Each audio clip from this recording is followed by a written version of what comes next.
This has been a difficult day for me. But even in the difficult days, there's blessings. So what made it difficult? Well, today a very special man in my life, my Godfather Carroll Jones, passed away. He's been sick for a while. He was in the hospital 90 some days and then in different treatment centers.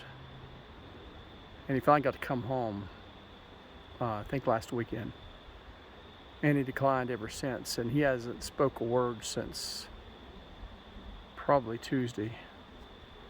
I knew the time was getting close, so yesterday, Wednesday, I let the family know that I was going to come up and spend some time with them. So I did. And last night when I got there, it was late. It took me a long time to get there from where I live. And his wife and his daughter were going to celebrate his birthday. Yesterday was his 84th birthday. So they invited me to join in, and they cut some coconut cake for him. Of course, he couldn't partake of it, but we ate and had a little celebration of our own.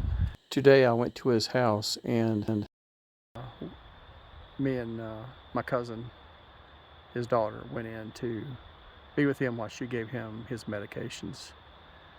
And she put just a little drop on his tongue. Apologized to him because it tasted so bad. He took 2 really deep, sharp breaths and he was gone.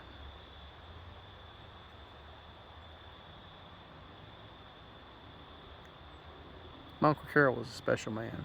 He loved deeply. He cared about people very deeply. He's also responsible for my love of motorcycles. When I was probably not even old enough to walk, I went on my first motorcycle ride with him. And he was somebody I looked up to all my life. And my parents made him and his wife my godparents. And they took such good care of me and loved on me. And it's just hard. He lived a long life, a good life, and he was healthy for most of it. But it's still hard to let him go.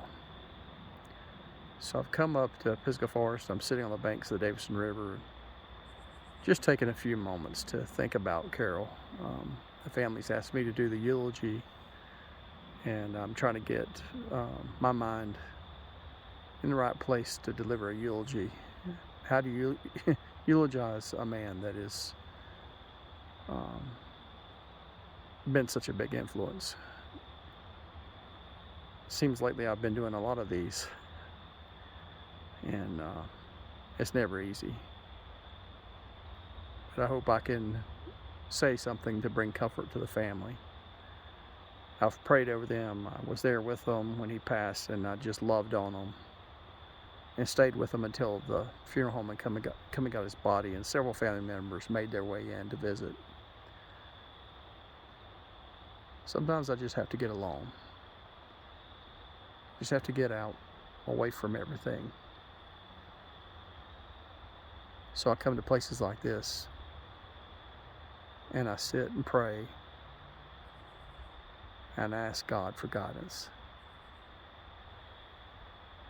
I thank God that he gives us places like this that we can come and enjoy and just be in peace and solitude. I know many of you are struggling with things that I don't have a clue about.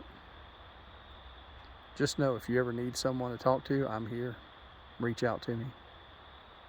I'll be more than happy to give you what peace and comfort that I can.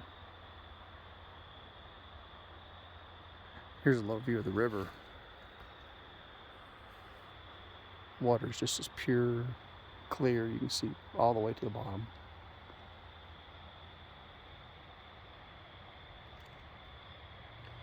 Fall's in the air. It's a little nippy out, and the leaves are changing color. But it makes for a gorgeous scene, a peaceful scene.